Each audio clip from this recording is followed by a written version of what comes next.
It's now time for this month's broadcast of Learning Now TV.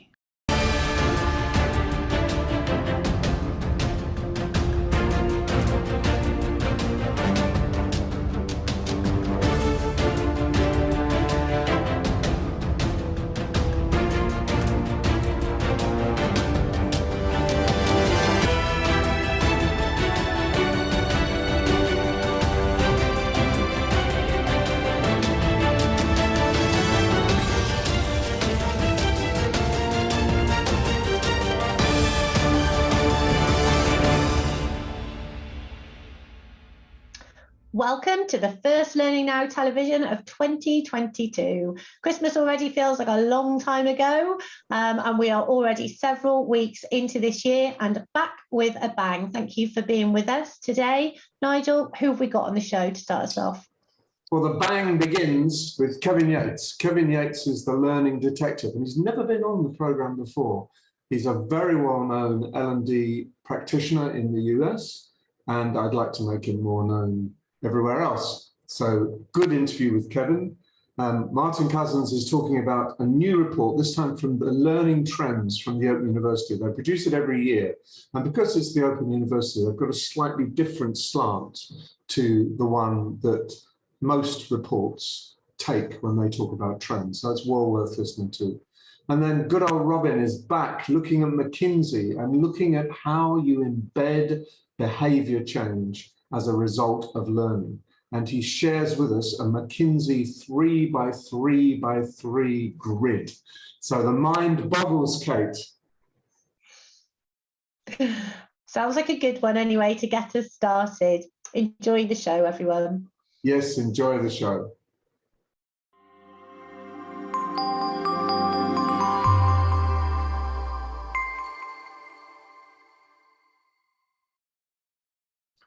This is a first. This is the first time that I've been able to introduce the learning detective, no less, on Learning Now television. I've known Kevin for a number of years, but Kevin M. Yates, the learning detective, has never been on this program before. So it's a very special and particular welcome to you today, Kevin. And what we're going to focus on is one of your little niggling interests at the moment, which is measurement. And we're going to talk about why you think it's important and what you think we do wrong, or what we do, a lot of us do wrong when it comes to measuring L&D impact in the workplace. So Kevin, welcome first of all, and then talk to us a little bit about measurement. Thank you, Nigel. And yes, you and I have crossed paths so many times over the years, right? And so it is so awesome to actually have this time with you today. So thank you for inviting me to have this discussion about measurement and the work that I do.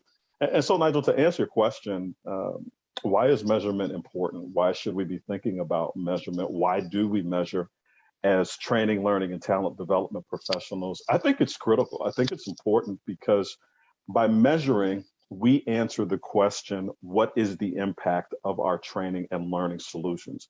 And when we measure, what we get is facts, clues, evidence, and data that is tangible and that we can use to show the results for our training and learning versus what we think, what we hope, what we feel, or what we believe.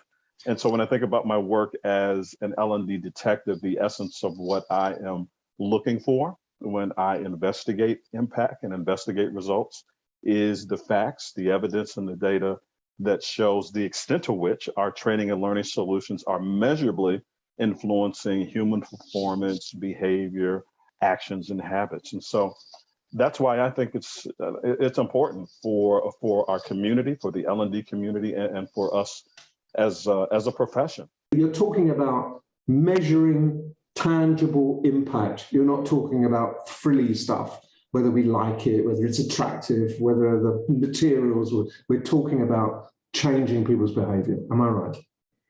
That's exactly it, Nigel. And I would even add to that, quite often with our training and learning solutions, we're looking for ways in which we can not always change things, That's why I like to use the word influence. I like to think about the extent to which training and learning can influence behavior, influence actions, influence habits, right? And when we think about influencing with our training and learning solutions, sometimes it's about movement, but sometimes it's about stability. Sometimes it's about sustaining and maintaining. And that's not what we often talk about or discuss, right?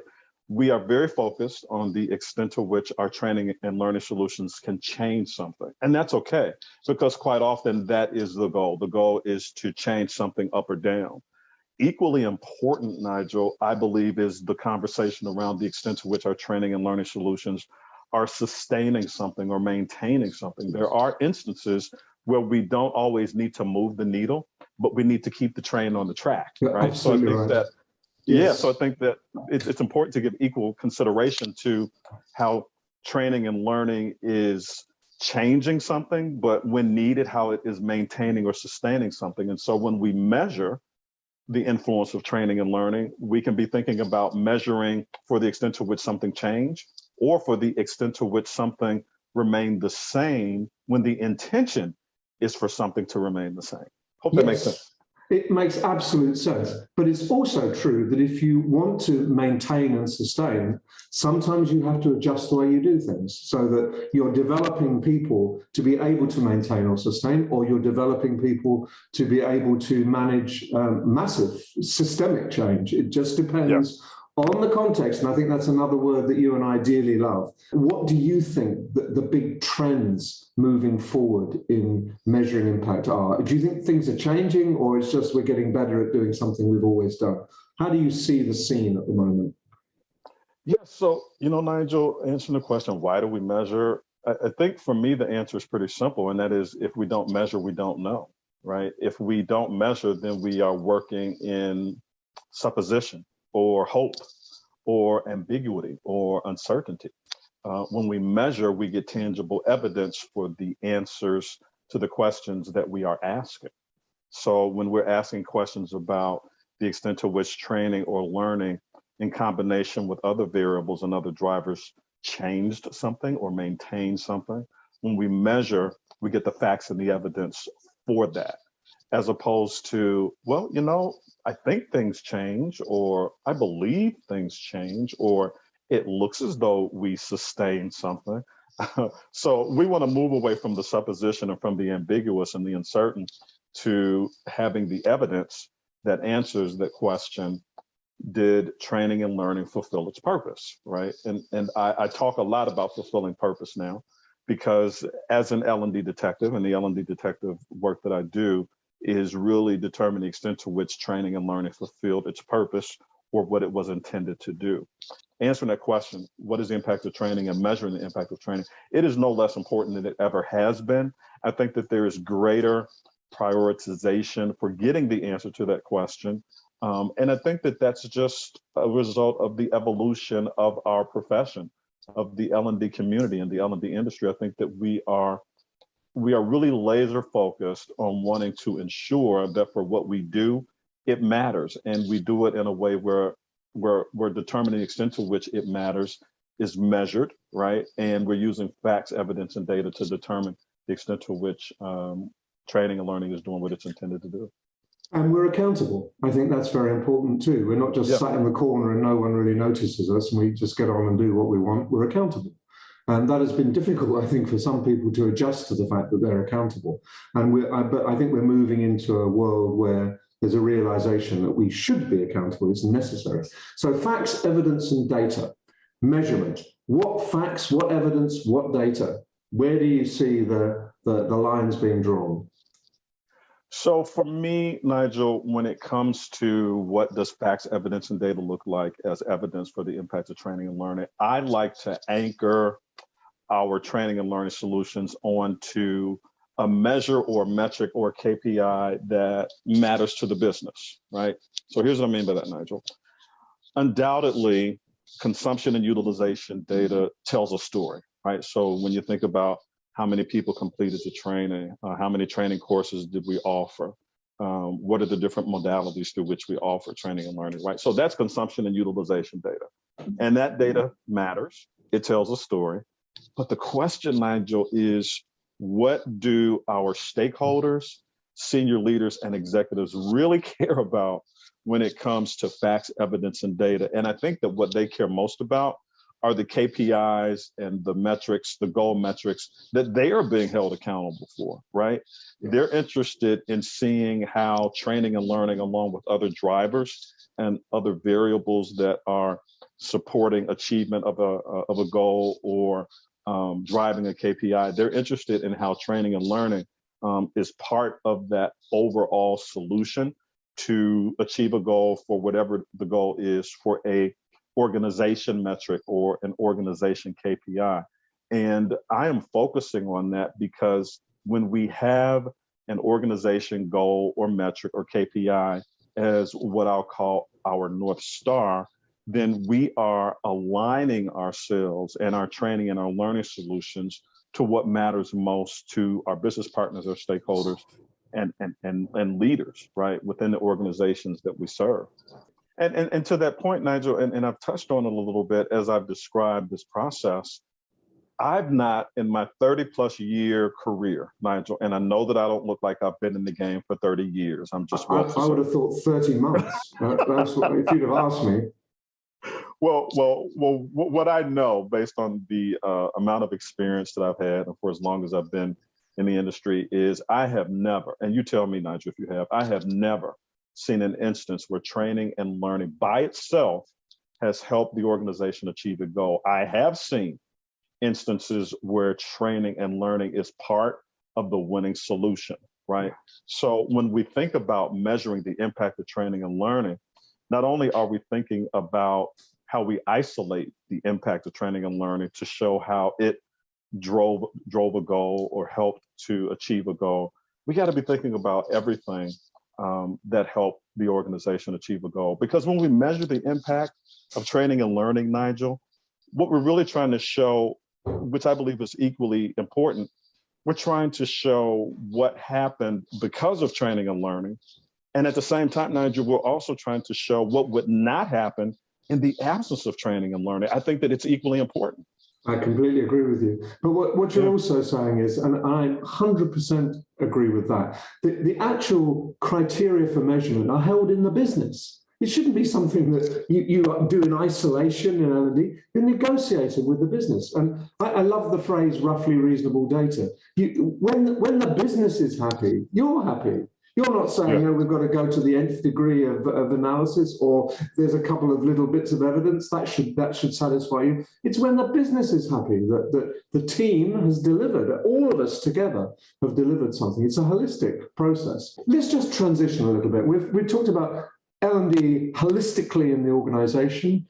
I want to talk about you holistically. So I know that you run a not-for-profit, and what I want to ask you is, tell me about it. I'd like to know what it is, but also, how do you think that grounds you, helps you in your professional life? How do those two things come together to make Kevin M. Yates, the Kevin M. Yates that I know? Well, thank you for giving me the opportunity, Nigel, to talk about my nonprofit. My nonprofit is Meals in the Meantime. What we do is fill the food gap with nourishment and dignity. We are connecting people who need food with the food they need. And we do that through mobile food pantries. The goal or the focus that we have, Nigel, is on fresh, healthy food, right? So we want to make sure that as part of what we are offering, as part of our help to people who have found themselves in situations where they are experiencing food deficits, where they are experiencing situations where they don't have access to food. For the food that we give, we want to be sure to include as much and as many healthy and fresh foods as possible. Maybe even there's an opportunity for us to introduce them to foods that they've not had before. So we want to think about the whole person. We're focusing on nourishment, and we're focused on providing food with dignity, right? So we don't want to have any preconceived notions or ideas about why someone has found his or herself in a situation where they don't have food. We have no judgment. We have no biases. We know that not having access to food is a condition, not a condemnation. So we're just focused on doing something about the condition. And there's an interesting connection here to what motivates me to do this work, Nigel. so the industry, the L&D industry knows me as the L&D detective and knows me as someone who is focused on measuring impact. Well, that's the professional side of me, but the personal side of me wants to make an impact, right? I want to make an impact on mankind. As cliche as that sounds, it's true. And so for me, it's more than just a cliche because I am doing it with the nonprofit. I think that food is one of the most basic necessities in life that there is. And it breaks my heart that there are some people who don't have access to it. So I hope that with some of the recognition that I have as a result of the work that I'm doing in L&D and have done and you know, the L&D Detective brand, I hope that gives me a voice that not only is heard when I talk about measuring the impact of learning, but that is also heard when I talk about the need to feed people who don't have access to food. And so the work that I'm doing with my nonprofit, Meals in the Meantime, is very, it's deeply personal work for me. And I find a great deal of joy and fulfillment for doing that work. So thank you for asking about it. Oh, it's a pleasure. And it's been an absolute delight and a pleasure to talk to you. And may you flourish, and may the Meals in the Meantime become monthly or even weekly in the future. And may your work measuring impact extend dramatically around the globe so that every single person understands the message that you've just discussed with me. And it's a really powerful message. So Kevin M. Yates, the L&D Detective, it's been a huge honor and a pleasure to speak to you today. Thank you so much. Thank you so much, Nigel. And I just want to close by saying if anyone wants to contact me, reach me, I am certainly on social media, LinkedIn, Twitter, Instagram, Facebook. And then I invite and encourage anyone who's watching today who wants to see more of my work in measuring the impact of learning to go to my website at kevinmyates.com. Thank you so much. DPG's online courses are designed to fit around your life, so you can study anytime, anywhere. Get in touch now for more info.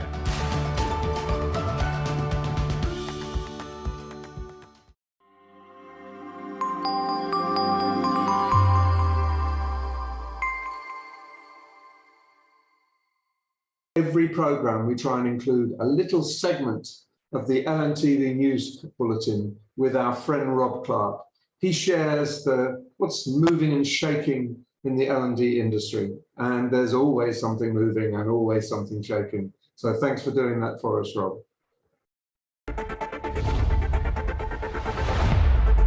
Approaching 2 years since the start of the pandemic, how is business progressing with learning technology? The 2022 Learning Performance Benchmark Survey has just closed. We'll be hearing about its early findings.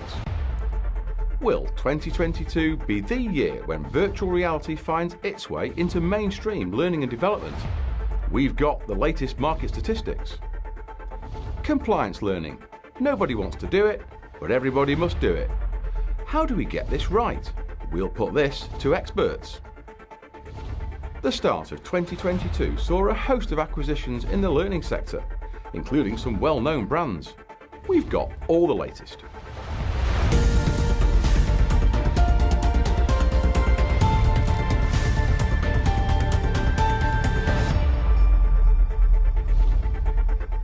Each year, the Learning Performance Benchmark shows how well organisations use technology to improve workplace learning. The survey started 18 years ago and is one of the world's largest data sets on organisational learning maturity.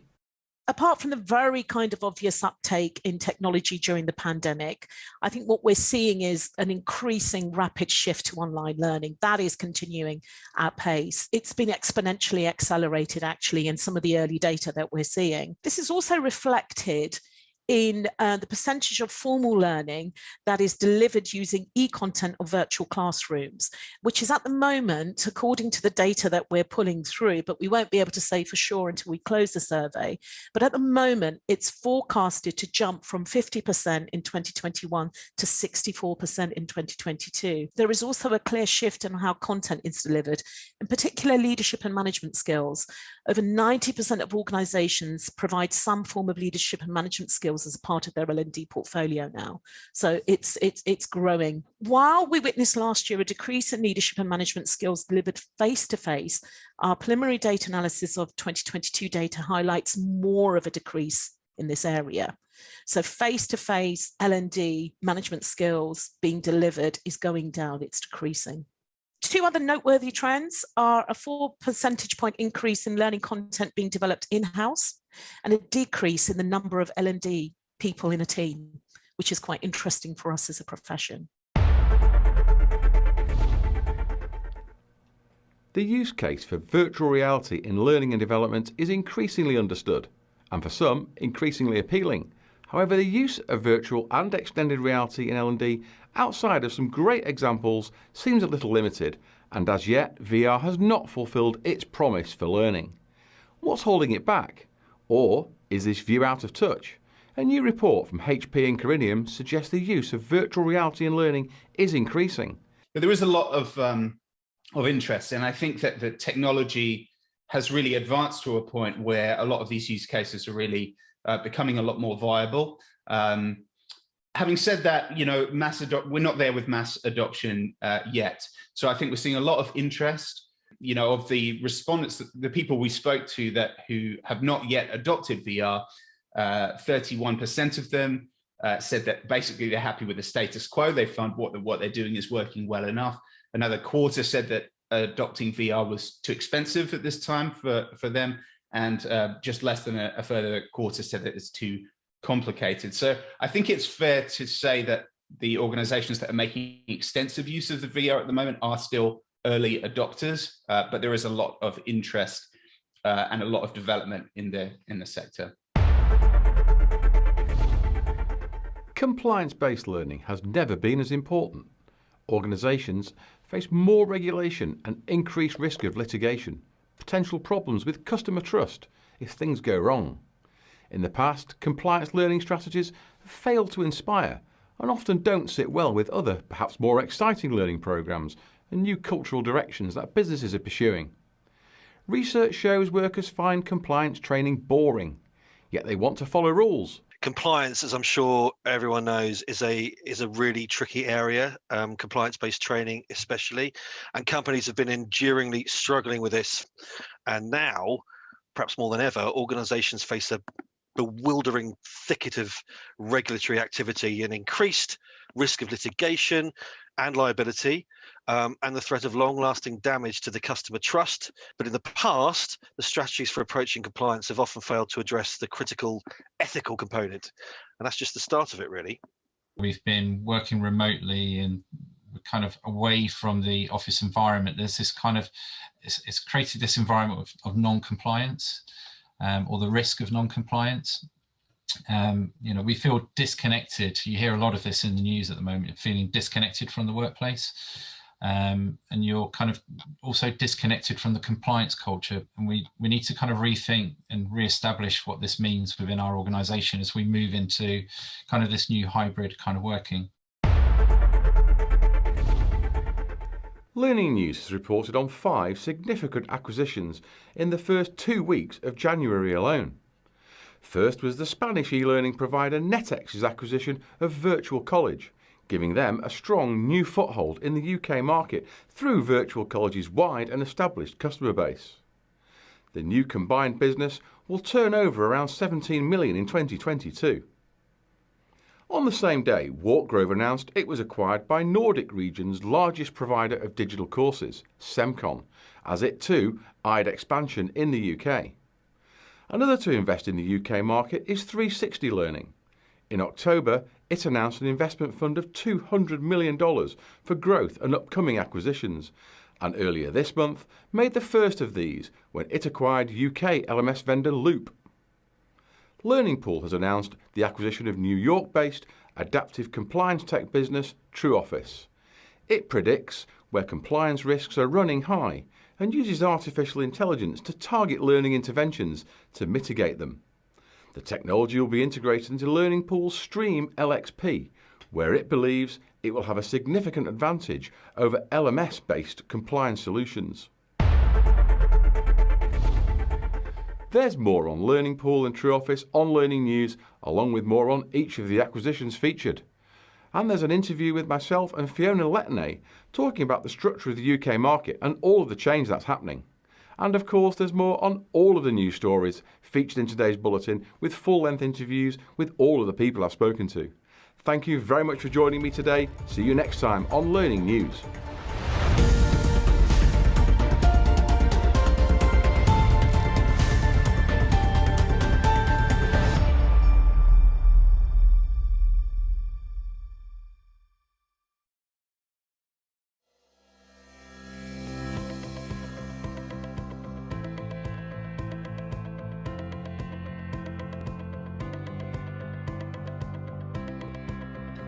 Maybe we'll do that later.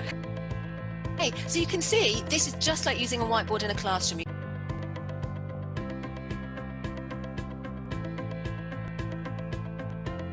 And then you do my 3-year-old's favourite, you just have a nice little wiggle. 1, 2, 3, rate it now.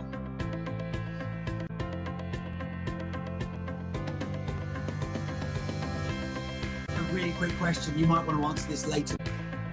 You see, I love this.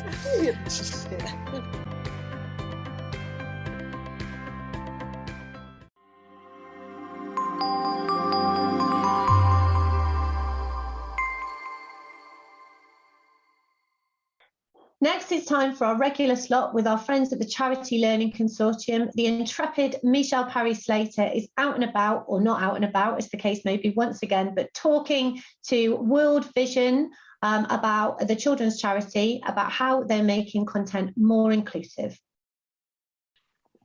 I'm really excited today to bring to Learning Now TV World Vision UK. You may have been following their stories. They have lots of brilliant stories from learning and development. And today we're going to hear from Michelle Coates and from Leanne Long and from the cat, all about EDI and what World Vision UK have been doing to really create inclusive learning and development. Leanne, let me come to you first. Talk me through World Vision UK's approach to EDI and learning and development. I think in common with many organisations, when there was the terrible murder of George Floyd, there was a real heightened sense of wanting to do something very dramatic and very urgent and very elaborate, perhaps, in our learning and development for our staff around EDI and related concerns.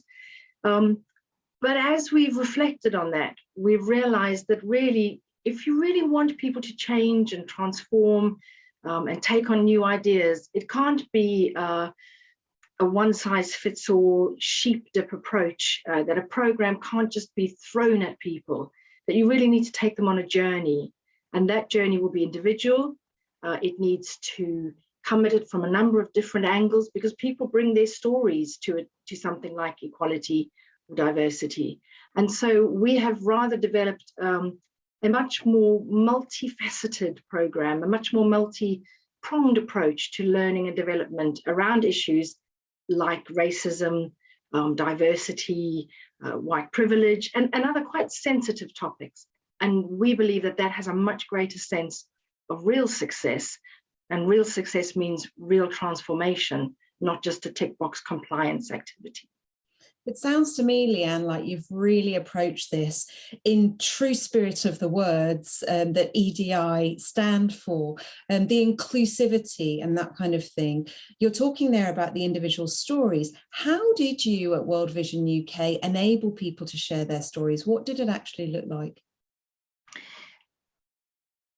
We undertook, or rather our senior leadership undertook, a listening exercise where they met with staff from diverse backgrounds and just allowed them to talk about how it felt, sometimes to feel different or to feel marginalized or to not belong. And there was a real, I think, a moment where people were safe to speak. And some of it was not easy listening. Some of it, we are a lovely organization with great relationships, and to hear that colleagues had felt left out was not easy. And then we took the findings, the understandings, and then tried to say, well, what do we need to do to make that no longer the case? So the listening doesn't end. You can't just do a one-off activity. But whenever we offer something, in terms of our EDI, we then listen to people about how was that, did that work? And, you know, accepting that not everything will work. It's a journey for us as well. I'm really loving the approach that you're taking here. So it's on a very personal level. You're creating a safe space for people to speak freely. And then the learning that's coming out of that, you know, how is that then changing programs that you may be offering or any learning and development approaches that you might be taking? I think we've all seen the research that says that traditional unconscious bias courses have limited efficacy, that people often resent them, that it actually entrenches perhaps more excluding attitudes sometimes because people feel it's being done to them. And so really understanding a wide range of people's views meant that we realized we had to have a number of different elements to our program. And we've been very careful to make sure it does cover the whole range of diversity. It's quite easy just to get sort of hung up on the anti-racism, but we've kept our program deliberately broad and recognized that different people in the organization need different levels of input. That if you are a manager, for instance, there will be a much deeper understanding needed. If you're a leader, you need that understanding, but you also need some other different strategies around how to inspire a more inclusive workplace. So the program we've developed has a number of strands, a number of degrees of depth. It's not just a sheep dip. And there's also mandatory and opt-in, because not everybody is going to want to go on the full marathon length journey. Some people are going to want to just do the minimum, and forcing them to do more than that is counterproductive. So we've really tried to say, what are the roles people fill? What's their position in the organization? And what is their personal preference in terms of this learning journey we want them to go on? It sounds excellent and exactly what's needed across many of the viewers here at Learning Now TV. Can I come to you, Michelle, to just talk us through in a bit more of a practical way? What does it look like? You know, you're learning and development manager, like many of our viewers would be learning and development managers. I see your cat's done one now and disappeared in a very cat way. Just sat on my arm so I can't press anything, but yeah. The challenge of working from home, like many of us are doing at the moment, you know, with our pets, with our children and all of those things around it. How do you engage individuals with really taking on board this sensitive subject of equality, diversity and inclusion? It seems from what Leanna said, you've been very inclusive in doing that. Can you talk us through a little bit of what it's looked like? Yeah, I think the key word is really being intentional about what we're offering and what options there are. We don't just want it to be legal, compliance related activities. We also want informal spaces for people to learn in an environment that feels safe to talk about. So one way we've done that is through our book circles. So we have kind of book groups throughout the year. We make sure that we include lots of different authors, and one particular one that we're looking at is Sway, which is about diversity, and it's going to help have that conversation. So people are signing up as we speak, and that's going to just help some of those conversations as well throughout the organisation. Other things are, again, just thinking about the speakers that we use for any internal events as well, just making sure there's much more diverse speakers.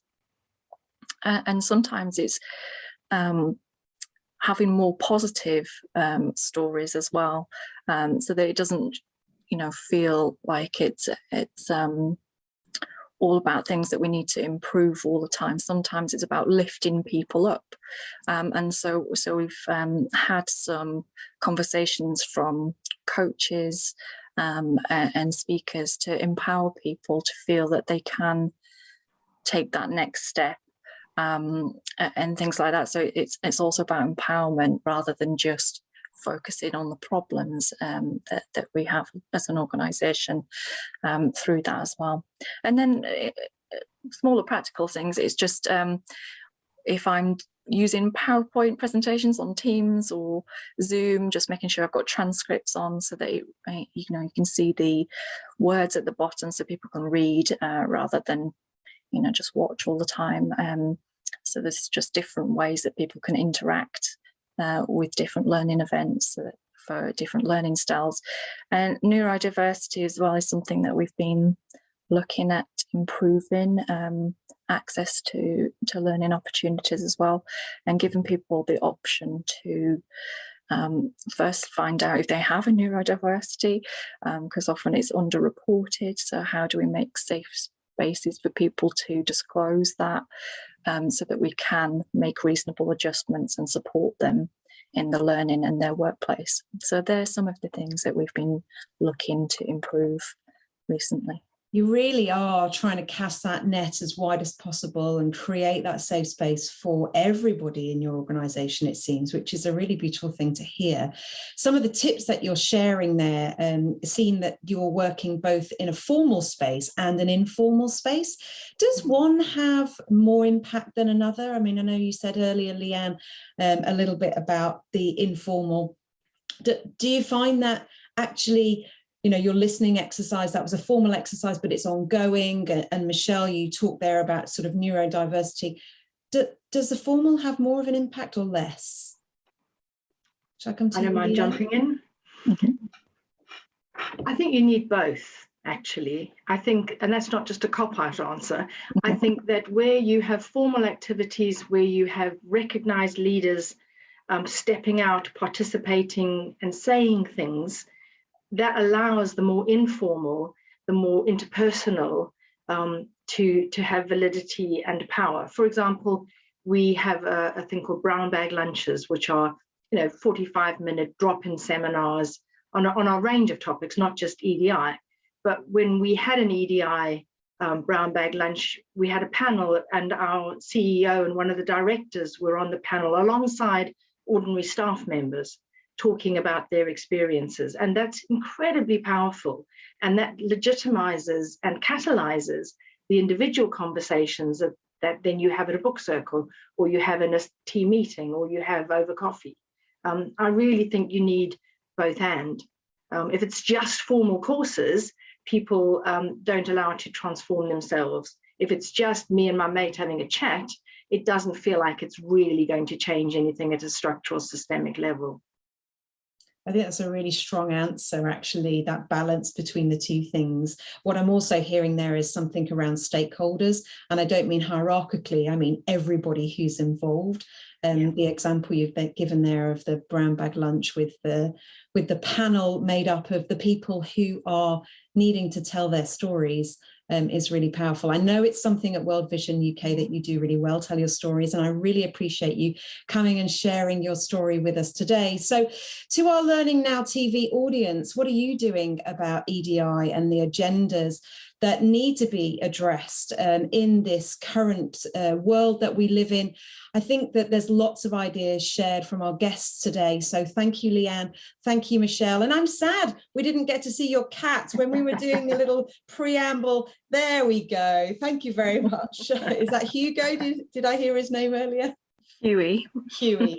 Well, thank you to all three of you for joining us and inspiring other people to think more carefully about what they're doing when it comes to formal and informal EDI learning and development. Thank you.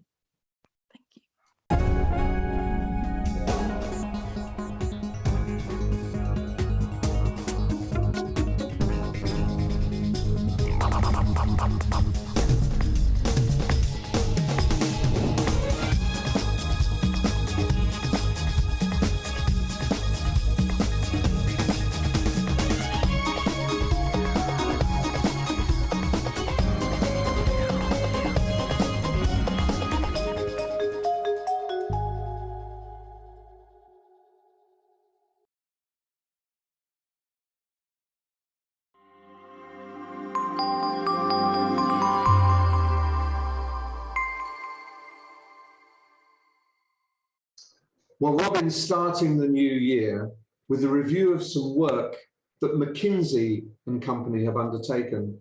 And it's about how best we can support learners to ensure that the change in their skills and behavior leads to change in the workplace. And he's sharing with us a famous McKinsey 3x3x3 grid. What could be more exciting? Thank you for doing this, Robin. Some new thoughts from McKinsey & Company appeared in my inbox this week relating to the work that they've been doing on intentional learning. Although the original article was published in April 2021, it was really quite interesting and quite timely, I think, for the start of this year, because it talks about how clear development goals are part of intentional learning. In other words, when we seek to master a particular skill or set of knowledge, how do we do that most effectively within the workplace? And according to McKinsey & Company, that requires some planning of small development goals that you'll take forward as part of that learning exercise and that activity. And that was particularly interesting to me because it talks specifically around what they call 3x3x3.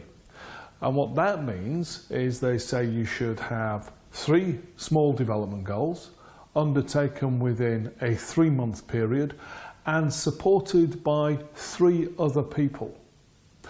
And one of the things that McKinsey talks about specifically relating to that idea of these 3 other people is that the individual, the learner, the person who's undertaking these development activities should be engaged in seeking what they call actionable feedback. Now, I thought that was particularly interesting because if, like me, you have bemoaned the lack of coaching which follows on any kind of learning intervention from line managers or others, then maybe we're thinking about it through the wrong end of the telescope. Maybe in actual fact what we should be doing is encouraging people to seek their own feedback. Maybe another way of thinking about this is that if feedback is the breakfast of champions, you can hardly complain much if, having entered the cafe, you never went up to the counter to order anything.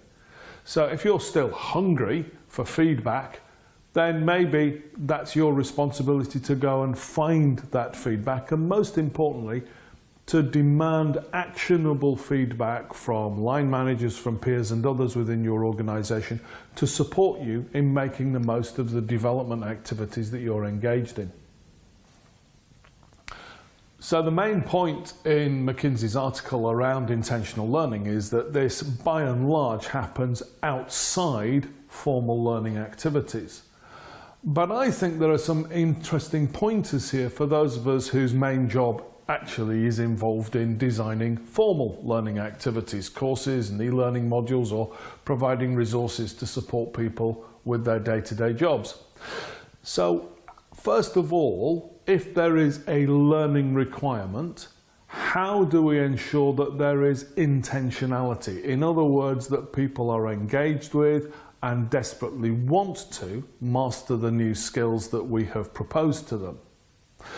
And secondly, where and how do we create space, time and focus for that action planning to take place after the formal learning input, so that there is real opportunity for people to implement and apply what they have learned in their day-to-day work. And maybe that's where the 3x3x3 idea has most resonance for those of us involved and engaged in designing learning interventions. Now, interesting to me is that this echoes the work of Professor Robert Brinkerhoff. Now, Robert Brinkerhoff is known around the world for the success case method of evaluation. But in studying the results of those evaluation exercises that he's been involved in, and there are hundreds of them, he came up with what he called the conditions of learning impact. In other words, what are the things that he saw repeatedly where the evaluation came back as very strong? In other words, people had changed their behaviour, the learning had, quote unquote, worked. And what he discovered, a couple of things that resonate particularly with the McKinsey findings, is first of all the focus and intentionality. In other words, at the start of the learning journey, in the early stages of that learning journey, and constantly referenced throughout, there is a strong attention given to why are you learning this? Why is this important? And how engaged are you with achieving that end goal? Are you absolutely clear on how this will change things for the better for you in the way that you do work? So that seems to me to be absolutely in line with the whole McKinsey work around intentional learning. But the other thing that he talks about very significantly is the idea that people participating in some kind of learning activity should, first of all, be expected to plan action. And I don't mean the kind of action plan that you get on the end of a happy sheet where somebody says, I intend to apply what I have learned in my work. I'm talking about something which actually drives action. And that's where I think the 3x3x3 idea is really interesting. This idea of having 3 development goals over a 3-month period supported by 3 people might be one of the things that we want to think about when we're asking people to plan action. And most importantly, according to Brinkerhoff, is the idea that people will be held to account for applying and implementing that action plan. In other words, those 3 people who are supporting the learning are not there just to provide advice and guidance, but they're also there to support the accountability for the application of the learning into the workplace. So clearly, Brinkerhoff's ideas resonate with what McKinsey's been doing around intentional learning. And whether 3x3x3 is right in all cases, whether it is 3 development goals, whether it is 3 months, whether it is 3 other people to help, I don't think really matters. I don't want to get hung up on those numbers. What I do want to focus on, though, is that there is a clear intention to learn, and that intention to learn is supported by a plan for how it's going to be implemented practically in the workplace. And as part of that plan, somebody else is going to be involved in supporting that action plan's implementation, giving feedback which is actionable, being asked for feedback which is actionable, and finally holding people to account, because we know that an action plan made and communicated to others is much more powerful than one that we just keep to ourselves. Do we create space for that when we design our learning interventions? If not, we need to do so.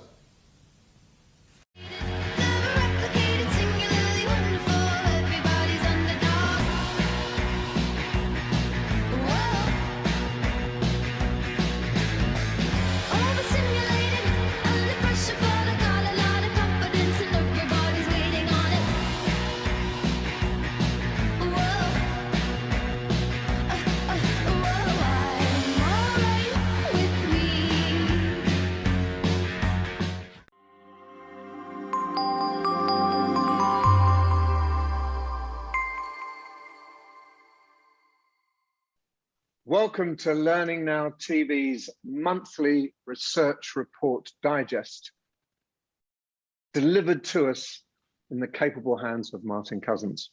And this month, he's picked a very interesting report from the Open University. It's a very simple title, but there's a lot inside. It's called Trends in Learning, June 2021. Martin, what's it all about? Tell us about it. Well, Nigel, this report has its origins in education and learning, because each year the Open University Institute of Educational Technology produces a report called Innovating Pedagogy. So it's more sort of education based, but a whole set of researchers kind of pitch in with what they see is happening that's interesting and worth talking about in terms of those innovations in pedagogy. And then the Open University looks through those findings through the lens of workplace learning, and basically says, so out of all of this, is there stuff here that workplace learning professionals should be thinking about? And it then presents those trends in this report. And it also interviews some practitioners to get their view on the trend. So it sort of anchors it in reality, really, just to sense check it and say. I noticed Suk Habil is there as an expert commentator. Kathy Hoy is there as an expert commentator. Simon Gibson is there as an expert commentator. So it is an amalgam of the academic insight plus the workplace practitioner, basically. It's very interesting. And, no one else is doing that.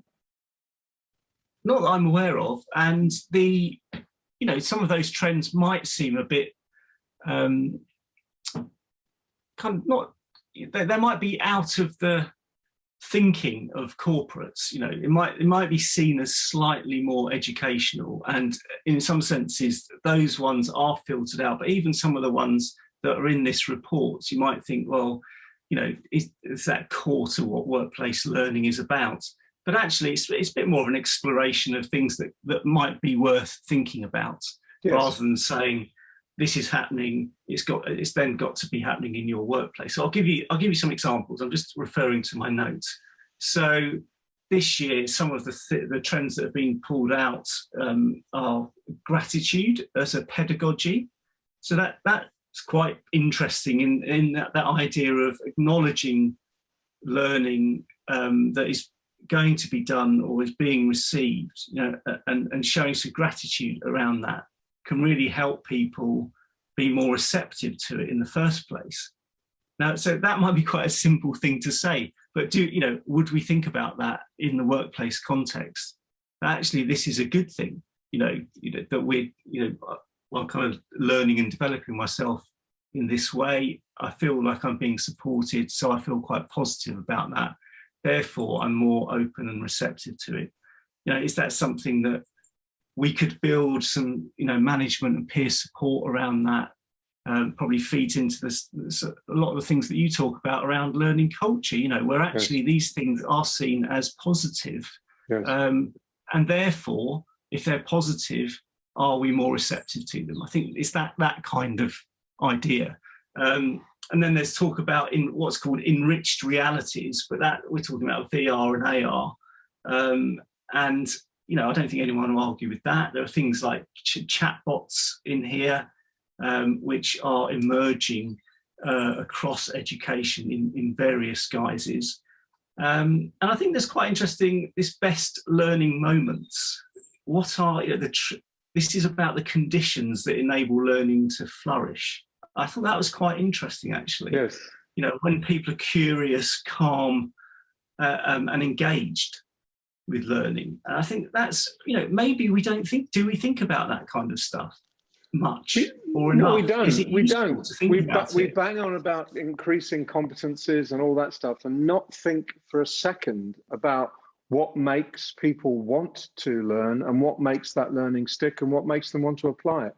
I think it's very, very important. It's just one page on the trend, but it's a very, very interesting page, I think. I think the whole report is very succinct. It doesn't go rabbit on about things for pages and pages. Just keeps a nice focus on the issue in hand with then a bit of an expert commentary, and then they move on to the next one. So it's very much a pick and mix, isn't it? It's not a continuous narrative. Yeah. It's up to people to find out what's interesting. But there is definitely something in this report for anybody who's interested in what's going on out there that might be more relevant as time goes on.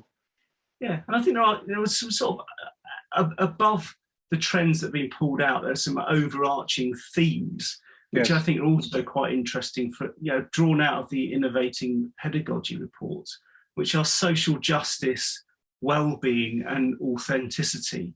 Yes. Now, I think, if we think about those areas, that actually, are we looking at those areas? I know well-being has really shot up the agenda because of the pandemic, and organisations are far more focused on that than they ever have been. But I think things like social justice and being authentic work, I think, people do talk about this stuff. Social justice is really interesting. Yes, what does that mean in the workplace? And what does that mean for employees and for learning? Is that something that we need to consider in our work? I mean, so it's one of those reports. I think it just sows some seeds. If you're curious about, the broader themes and trends around learning, then I think this is probably the report for you. I agree. And I also think that a lot of those ideas that you've just discussed become much more relevant in the light of COVID, where organizations have had to reframe, and issues like justice, well-being, fairness, and so on have become much more dominant generally in the workplace than they ever used to be. People are not prepared to kind of swallow the kind of things they might have done 18 months ago or 2 years ago. So good report, Martin. Again, you can see on the screen where you can download it from. It's another free download, and good on the Open University for doing something. It's nicely written, it's succinct, and it draws our attention to things which need attention drawn to them, I think. So appreciate you doing this, Martin, and pointing out that this report is around and we should read it. Thank you. Thank you.